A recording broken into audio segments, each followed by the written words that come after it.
Bismillahirrahmanirrahim. Assalamualaikum warahmatullahi wabarakatuh. Anak-anakku yang saya cintai dan saya banggakan dan mudah-mudahan senantiasa dirahmati oleh Allah. Alhamdulillah, puji syukur kita panjatkan kepada Allah Subhanahu wa taala yang mana pada kesempatan ini kita masih diperjumpakan dalam kegiatan pembelajaran meskipun kita masih melalui daring dikarenakan pandemi COVID-19 belum berakhir. Mudah-mudahan meskipun secara daring tidak mengurangi semangat anak-anak dalam belajar dan menuntut ilmu, dan mudah-mudahan ilmu yang kita pelajari juga menjadikan ilmu yang bermanfaat bagi kita semua. Anak-anak, pada kesempatan ini kita bertemu yang pertama kali untuk semester genap tahun pelajaran 2020-2021. Pada pertemuan yang pertama ini kita akan membahas dan mempelajari tentang iman kepada qada dan qadar. Iman kepada qada qadar merupakan rukun iman yang 6 itu, dan iman pada qada dan qadar merupakan rukun iman yang ke-6. Anak-anak, nanti setelah selesai kita mempelajari tentang iman kepada qada dan qadar, nanti diharapkan anak-anak dapat mendeskripsikan tentang pengertian qada, qadar, dan takdir dengan benar. Kemudian menunjukkan dalil tentang iman kepada qada dan qadar, kemudian menyebutkan macam-macam takdir dengan benar, kemudian menjelaskan contoh takdir mu'allaq.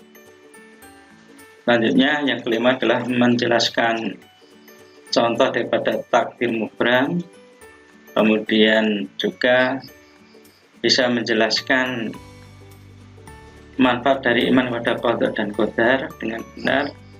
Dan yang ketujuh, menunjukkan contoh perilaku iman kepada qada dan qadar yang benar. Kemudian yang delapan, berperilaku tawakal kepada Allah sebagai implementasi daripada pemahaman iman kepada qada dan qadar.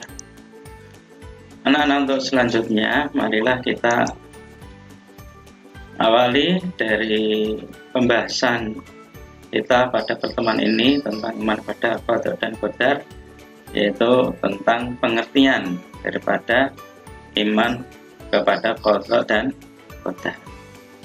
Menurut bahasa, qada itu artinya ketentuan atau pelaksanaan hukum atau keputusan, sedangkan qadar itu artinya jangka atau ukuran, ya.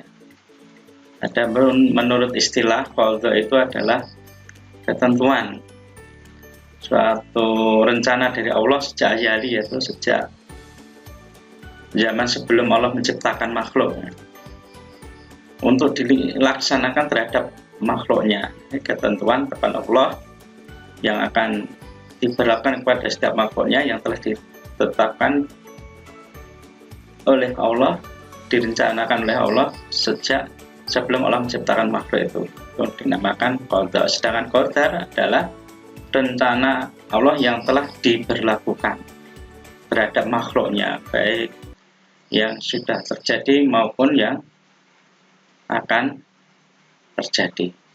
Jadi qada itu merupakan ketentuan Allah yang di dalamnya terdapat iradah atau kehendak daripada Allah untuk segala makhluknya, sedangkan qadar merupakan perwujudan dari ketentuan yang telah ditetapkan oleh Allah itu, dan tidak akan berubah dari apa yang telah ditetapkan, diputuskan oleh Allah sedikit pun. Karena qada, maka kehidupan manusia pada dasarnya adalah realisasi atau perwujudan dari apa yang telah digariskan oleh Allah sejak zaman azali. Jadi perwujudan daripada qadha atau ketentuan-ketentuan Allah sejak azali itu dapat dalam bentuk sesuai dengan iradah daripada Allah itu disebut qadar. Jadi perwujudan dari qadha Allah atau ketentuan-ketentuan yang telah ditetapkan oleh Allah sejak azali itu kalau telah terjadi pada makhluknya itu dinamakan qadar. Kemudian gabungan antara qadha dan qadar itu disebut dengan istilah takdir. Jadi iman pada takdir yaitu percaya bahwa segala ketentuan yang baik maupun buruk yang terjadi ya pada makhluknya ini, pada kita atau pada kehidupan ini, datangnya semua itu dari Allah dan telah ditetapkan oleh Allah sejak azali. Takdir itu tidak hanya terbatas pada manusia, tapi akan berlaku atas semua makhluk. Dan takdir itu merupakan rahasia daripada Allah. Hanya Allah yang tahu. Jadi semua makhluk tidak ada yang tahu apa yang akan terjadi pada dirinya.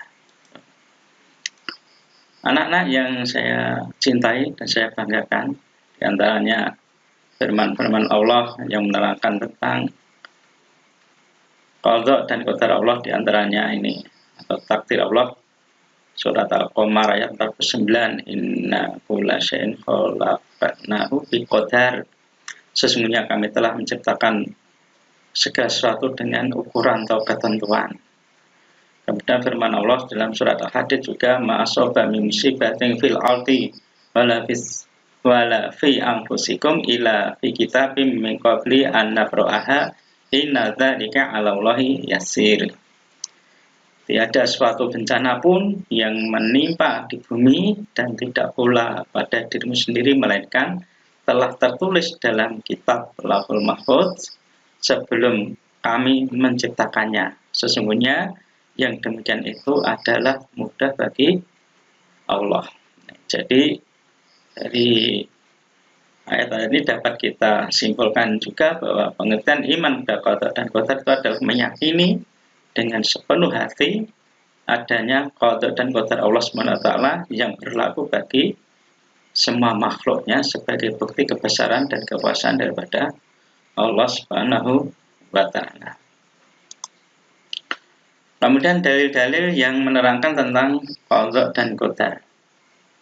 Di antaranya adalah surat An-Nisa ayat 78.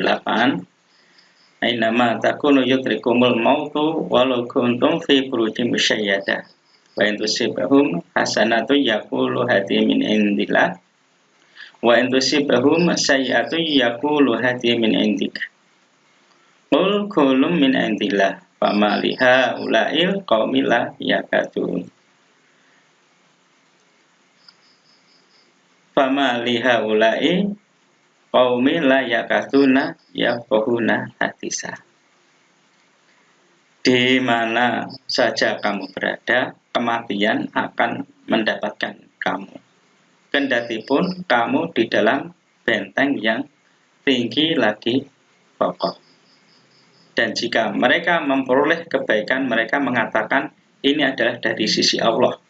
Dan kalau mereka ditimpa sesuatu bencana, mereka mengatakan ini datangnya dari sisimu, Muhammad. Katakanlah semua itu datangnya dari sisi Allah.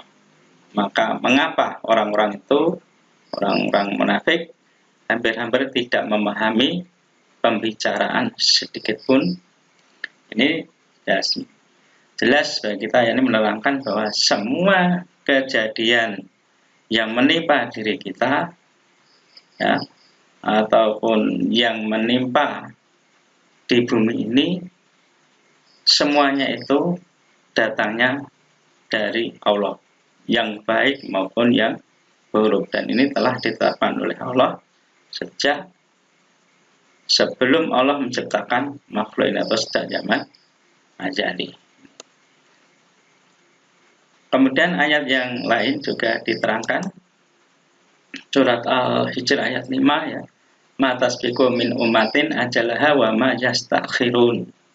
Tidak ada suatu umat pun yang dapat mendahului ajalnya dan tidak pula dapat mengundurkannya. Ini juga jelas bahwa ajal seorang itu juga sudah ditetapkan oleh Allah sebelum manusia itu diciptakan. Maka kalau sudah sampai waktunya, maka semua itu tidak bisa dimajukan maupun diundur meskipun hanya sesaat. Kemudian surat Al-Ankabut ayat 62 ya. Allah yabstur yaqali may yasha'u min ibadihi wa yaqdirulah. Innallaha bikulli syai'in alim. Allah melapangkan rezeki bagi siapa yang dikehendakinya di antara hamba-hambanya, dan dia pula yang menyempitkan baginya. Sesungguhnya Allah Maha mengetahui segala sesuatu. Ini juga Allah telah menentukan rezeki dari seseorang. Jadi rezeki itu tidak akan salah alamat. Allah telah memberikan ya masing-masing sesuai dengan ukuran yang dikehendaki oleh Allah Subhanahu wa taala. Dan semua takdir Allah tadi ya, qada qadar Allah itu rahasia Allah, maka kewajiban kita adalah dalam hidup ini adalah kita itu selalu berikhtiar, berusaha, berdoa dan bertawakal kepada Allah Subhanahu wa taala.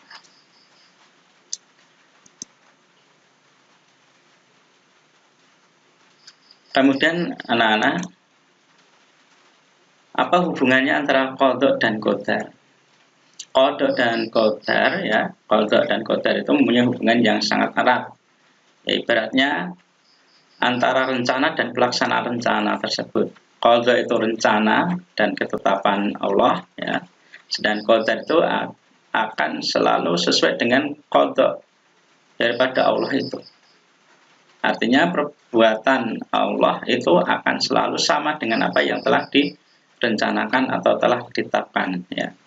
Jadi akan sesuai dengan apa yang telah direncanakan dan ditetapkan oleh Allah Subhanahu wa taala. Mengenai qada dan qadar ini tidak ada yang mengetahui, tadi sudah kita sampaikan, kecuali hanya Allah. Oleh karena itu setiap makhluk harus selalu berusaha dengan sebaik mungkin dan memohon kepada Allah Subhanahu wa taala agar diberikan ya nikmat kebaikan dalam kehidupan di dunia sampai di akhirat. Kemudian ada yang membedakan antara takdir mubram dan takdir mu'allaq ya. Para ulama ya membedakan ada dua takdir ya, yaitu yang dinamakan atau disebut takdir mubram dan takdir mu'allaq. Nah, apa maksud daripada takdir mubram dan takdir mu'allaq? Takdir mubram itu adalah ketentuan Allah ya, yang sudah pasti berlaku atas manusia atau makhluk tanpa dapat dielakkan lagi meskipun dengan ikhtiar atau usaha. Ini kita tinggal menerimanya dengan penuh sabar, akal pada Allah ya, penuh syukur kepada Allah Subhanahu wa taala. Ini sesuai dengan firman Allah, aina matakun yutikumul mautu walau kuntum fi burujim musyayyadah. Surat An-Nisa ayat 78 ya. Di mana saja kamu berada ya, maka kematian itu akan mendapatkanmu meskipun kamu berada dalam benteng yang kokoh. Ini menunjukkan salah satu contoh daripada takdir mubram, takdir yang tidak bisa kita ubah dengan usaha kita. Ini kematian itu misalnya. Kemudian yang kedua adalah takdir mu'allaq. Takdir mu'allaq itu adalah ketentuan Allah ya, yang masih ada kemungkinan untuk dirubah ya oleh Allah nanti karena usaha atau ikhtiar dan doa daripada manusia. Nanti kalau Allah mengizinkan, maka Allah akan merubah takdirnya tadi. Ini Allah berfirman ya dalam surah Ar-Ra'd ayat 11, innallaha la yughayyiru ma biqaumin hatta yughayyiru ma bi anfusihim. Ya. Sesungguhnya Allah itu tidak mengubah keadaan apa yang ada pada satu kaum sehingga kaum tadi merubah apa yang ada pada diri mereka sendiri. Ini ayat ini juga menunjukkan bahwa wajibnya kita itu untuk selalu berikhtiar, berusaha dalam kehidupan ini agar kita bisa merubah keadaan atau kondisi kita. Kemudian contoh-contohnya daripada masing-masing takdir tadi, yang mubram maupun yang mu'allaq, ya. Takdir yang mubram itu contohnya datangnya hari kiamat. Sudah pasti waktunya, kalau sudah tiba waktunya juga tidak bisa dimajukan maupun diundur meskipun sesaat. Kemudian jenis kelamin ya dari bayi ya yang lahir itu juga tidak bisa diubah. Karena sudah menjadi ketetapan daripada Allah ya, yang ini masuk dalam takdir daripada mubram tadi. Kemudian kematian seseorang ya, dengan ayat yang tadi sudah kita terangkan. Usia seorang jodoh, ini diantara contoh-contoh takdir mubram. Kemudian contoh takdir mu'allaq ya, takdir yang masih ada kemungkinan untuk berubah karena usaha dan doa manusia tadi ya, dengan seizin Allah. Ini adalah contohnya adalah kepandaian. Jadi seorang itu yang mungkin kurang pandai bisa menjadi lebih pandai kalau dia itu mau berusaha, yaitu mau belajar dengan tekun dan sungguh-sungguh. Nanti Allah juga akan memberikan kepahaman kepada mereka atau orang tersebut dengan usaha dan doa. Berarti dengan belajar tekun dan sungguh-sungguh, kemudian senantiasa berdoa ya, tidak bisa dipisahkan antara usaha dan doa ini ya, terutama ya anak-anak sebagai pelajar menuntut ilmu itu harus selalu berusaha, yaitu dengan belajar yang tekun dan berdoa yang sungguh-sungguh. Nanti Allah akan merubah diri kita menjadi orang-orang yang pandai dan dapat memahami ilmu yang kita pelajari. Ini contohnya ya, pandaian gitu. Kemudian yang kedua adalah kekayaan. Jadi orang miskin bisa menjadi kaya kalau dia itu mau berusaha, rajin bekerja ya, rajin bekerja dan berdoa dengan sungguh-sungguh, maka dia akan mendapatkan ya hasil yang lebih baik. Allah akan memberikan yaitu kesuksesan, kekayaan tadi. Karena yang diusahakan tadi ya dengan sungguh-sungguh dan berdoa, nanti Allah juga akan mewujudkan daripada apa yang telah mereka usahakan tadi. Dan misalnya juga contohnya adalah kesehatan. Jadi kalau kita sakit, maka kalau kita itu mau berubah dengan sungguh-sungguh, maka nanti juga akan bisa sembuh. Nah, kita akan menjadi sehat. Kita menjaga kebersihan, menjaga makan kita ya, makan yang sehat ya, bergizi, olahraga, istirahat cukup. Ini kan dalam rangka apa? Usaha-usaha kita untuk apa? Untuk mendapatkan suatu kesehatan. Jadi kita nanti akan menjadi orang yang sehat. Ini masih bisa kita usahakan. Kemudian setelah kita mempelajari tentang iman, qada dan qadar, kita mengetahuinya, maka apa manfaatnya? Ya, manfaat atau hikmah fungsi daripada iman kepada qada dan qadar. Yang pertama adalah membangkitkan ya rasa perlunya kita itu berusaha dan perlunya kita bertawakal kepada Allah. Jadi kita itu wajib berusaha dalam hidup di dunia ini ya. Jangan sampai hanya berdoa saja tidak, tapi kita harus berusaha, jangan bermalas-malasan, kemudian juga dibarengi dengan berdoa. Setelah usaha dengan maksimal, berdoa dengan maksimal, dengan sungguh-sungguh, kita pasrahkan hasilnya nanti kepada Allah. Mudah-mudahan Allah memberikan hasil yang terbaik kepada kita. Baru kita itu bertawakal ini. Usaha dan doa, kemudian bertawakal ini. Kemudian sabar dalam menghadapi cobaan dan tidak mudah putus asa. Karena apa? Orang yang beriman kepada qada tahu bahwa segala yang terjadi ya pada diri kita itu semua itu adalah sudah ditetapkan oleh Allah sejak zaman ajali tadi. Jadi kita akan menerima dengan sabar kalau mungkin kita menghadapi mungkin ya cobaan-cobaan ya atau menghadapi mungkin apa yang kita usahakan belum berhasil, itu kita tidak akan mudah putus asa karena kita yakin bahwa semua itu adalah ketentuan dari Allah dan itu akan memberikan hikmah-hikmah yang mungkin akan kita terima ya kalau kita menerima semua cobaan tadi dengan penuh keikhlasan ya, penuh kesabaran.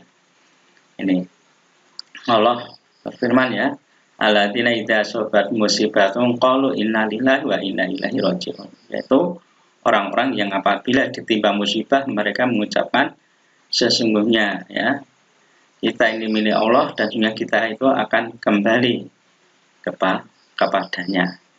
Ini kalau kita menerima musibah kita ucapkan ini ya.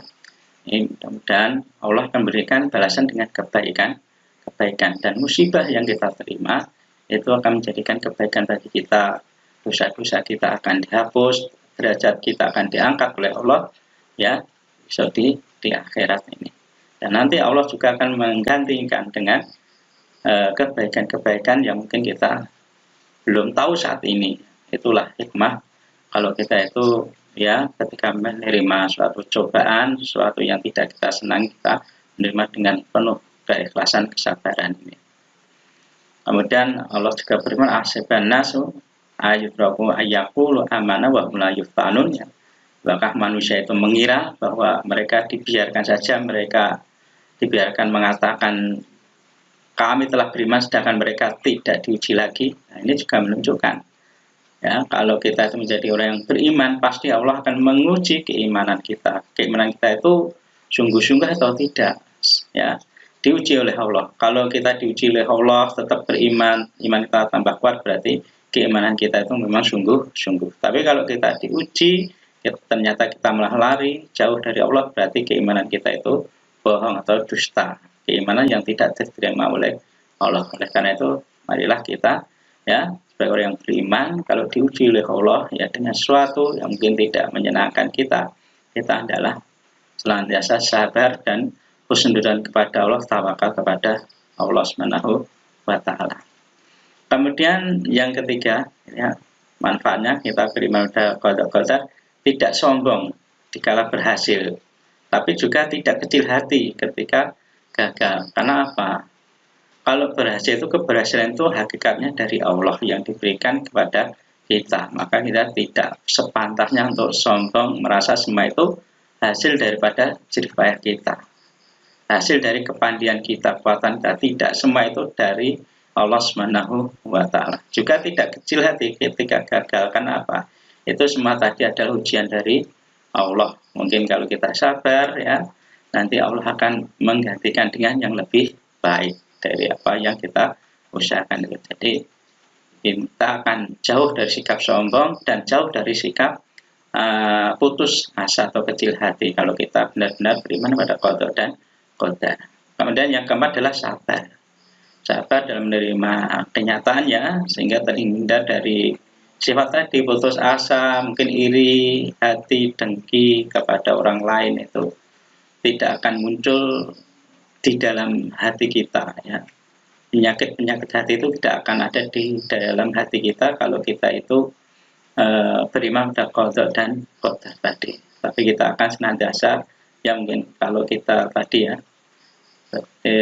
kena tertimpa musibah atau mungkin apa yang kita cita-citakan belum berhasil, itu kita akan tadi tetap sabar, ya, tetap ikhtiar, sabar, tawakal pada Allah, ya, tidak suudzon pada Allah, mungkin suudzon juga pada orang lain, tidak, tapi kita tetap itu tadi sabar, tawakal, ya, dan senantiasa husnudzon kepada Allah atau kepada orang lain. Itu kalau kita iman pada qada dan qadar. Kemudian meningkatkan kesabaran dan ketakwaan, ya. Kemudian kita hidup ini akan selalu istiqomah dalam keimanan kita.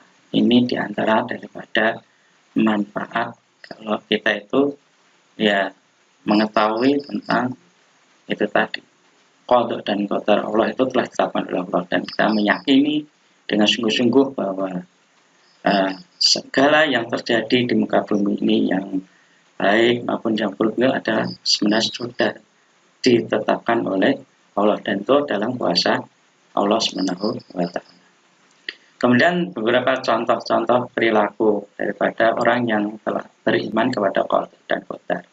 Di antara contohnya itu tadi, tidak sombong, tidak takabur ketika dia berhasil, tapi malah bersyukur. Mereka bersyukur, tawadhu, ya, sikap tawadhu, ya, sadar bahwa semua itu adalah karunia dari Allah, bukan dari, ya, dirinya sendiri atau kekuatan dirinya sendiri, kepandaian bukan, tapi itu semua karunia Allah, kehendak daripada Allah.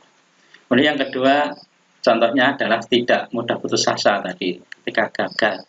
Ini cirinya, ya, perilaku orang yang beriman kepada qada dan qadar. Gagal tidak putus asa. Kemudian merasa yakin bahwa kesuksesan itu didapat semata-mata berkat daripada karunia dan pertolongan Allah, kemurahan daripada Allah. Kemudian bersabar ketika menghadapi ujian, ya, musibah. Kemudian yang kelima contohnya adalah tawakal dan berdoa kepada Allah atas segala usaha yang telah dilakukan. Jadi kalau kita itu hidup kita ini tak selalu berusaha, berikhtiar, dibarengi dengan doa, ya. Kemudian setelah itu kita berserah diri pada Allah terhadap hasil yang akan kita dapatkan nanti, tak pasrah pada Allah, ini tandanya dia orang yang iman kepada qada dan qadar. Kemudian yang keenam adalah contohnya perilaku senantiasa minta tolong pada Allah, ya, berdoa pada Allah. Ini merupakan bentuk-bentuk perilaku wujud daripada orang yang beriman kepada qada dan qadar. Mudah-mudahan kita bisa melaksanakan ini, karena kita semua adalah orang-orang yang beriman, yang salah satunya beriman kepada qada dan qadar daripada Allah Subhanahu wa Ta'ala. Nah, mungkin ini yang bisa kita sampaikan, ya, pada pertemuan pertama ini, ya. Mudah-mudahan apa yang kita pelajari ini memang benar-benar bermanfaat, ya, bisa kita amalkan dalam kehidupan sehari-hari, dan nanti anak-anak silahkan untuk lebih mendalaminya lagi dengan literatur, membaca literatur buku yang lain, atau bertanya kepada para asatidz, ya, yang lain, sehingga menambah daripada wawasan kepahaman kita tentang iman pada qada dan qadar, sehingga keimanan kita kepada qada dan qadar itu semakin kuat nih. Kemudian anak-anak di akhir pertemuan ini nanti silahkan anak-anak untuk, ya, mengerjakan tugas yang telah kita, ya, sampaikan, ya, di akhir pertemuan ini. Nanti silakan dikerjakan di buku tugas, ya, untuk lebih mendalami lagi apa yang telah kita pelajari pada pertemuan ini. Mungkin ini yang bisa kita sampaikan, ya. Mudah-mudahan bermanfaat, dan mudah-mudahan Allah senantiasa memberikan ampunan atas segala kesalahan-kesalahan kita. Mari kita tutup pertemuan ini dengan doa kafarat majelis. Subhanakallahumma rabbana wa bihamdika asyhadu an la ilaha illa anta astaghfiruka wa atubu ilaik. Assalamualaikum warahmatullahi wabarakatuh.